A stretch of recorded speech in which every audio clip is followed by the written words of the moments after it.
Vítajte pri dnešnom Deep Dive. Máme tu jeden fascinujúci článok Kamila Bartka a volá sa Čo s negatívnymi emóciami? A misia je celkom jasná.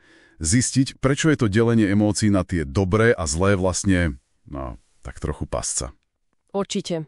Všetci sa akože snažíme zbaviť hnevu, smútku, strachu, ale čo ak je to celé od základu zlý prístup? No presne to je ten východiskový bod toho článku.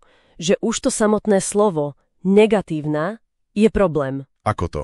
Pretože to okamžite stavia tú emóciu do pozície nejakého nepriateľa. Niečoho, čo treba poraziť, potlačiť. A prečo ju vlastne nazveme negatívnou? No, lebo je mi nepríjemná. Presne, lebo je nám nekomfortná. A celé je to o našom pohodlí, čo akože dokonale zapadá do dnešnej doby. Áno, tá sa snaží vyhnúť akejkoľvek nepohode, však. Dobre, ale ak tie pocity nie sú nepriateľom, tak čím teda sú? Autor tam používa jedno skvelé slovo. Spätná väzba. Hovorí o nich ako o spätnej väzbe. To sa mi páči. Je to ako kontrolka na palubnej doske auta. Keď sa rozsvieti, tak prvá reakcia nie je rozbiť ju kladivom. Jasné, ale zistiť, čo sa deje s motorom. Presne tak. A on tam má aj takú drsnejšiu analógiu. Akú? Že ignorovať emočnú bolesť je ako privrieť si ruku do dverí a necítiť to. To, že necítime bolesť, neznamená, že tá ruka nie je zlomená. To je silné. Takže emócia nie je problém je naša reakcia na ňu. Presne. A článok, pokiaľ viem, pomenúva tie najčastejšie spôsoby, ako sa tej spätnej väzbe vyhýbame. Áno, popisuje 5 takých stratégií, ktoré vedome či nevedome používame a myslím, že je to zoznam, v ktorom sa asi viacerí nájdeme. Tak poďme na ne. Prvé dve sú zľahčovanie a racionalizácia. Mne to príde skoro ako dve strany tej istej mince. Sú si veľmi podobné. Ale asi si klasické klamanie si do vrecka. Buď si povieme, veď sa nič vážne nedeje. Alebo si rozumom zdôvodníme, prečo by sme sa tak cítiť nemali. Že? Presne. Nemal by som sa hnevať, veď to nemyslel zlé. Presne, ale ten pocit v žalúdku tam stále je, lebo sme ho len rozumom prevalcovali. A na to nadväzuje asi ten tretí spôsob, že... Áno.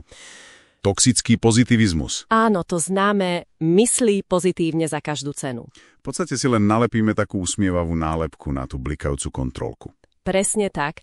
Autor to volá, a to sa mi páči, slepota na druhu. Slepota na druhu? Je to taký sofistikovaný sebaklam. Dáva nám ilúziu kontroly, no v skutočnosti nás len viac a viac oddeľuje od reality. Dobre, a potom sú tam posledné dve, ktoré sú vraj ešte rafinovanejšie. Áno, sú. V čom presne? No, pretože používajú také povedzme vznešené systémy na popretie jednoduchej pravdy.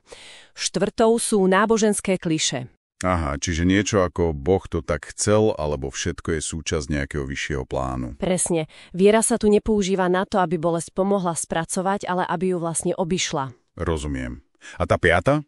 Tá je vraj najťažšia. Áno, a sú to psychologické frázy. Autor používa taký dosť silný termín psychodristy. Počkaj, psychodristy? To znie...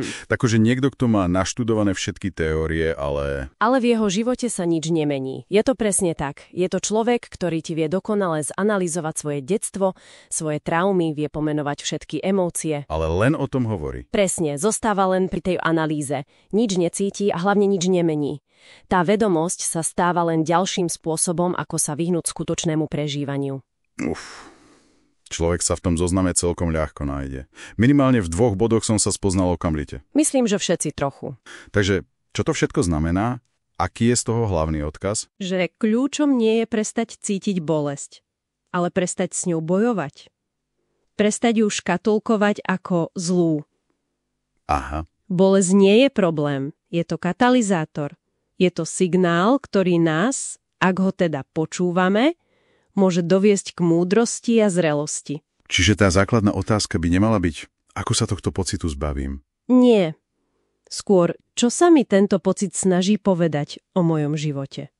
O tom, čo vlastne potrebujem. A to nás asi necháva s myšlenkou na zamyslenie.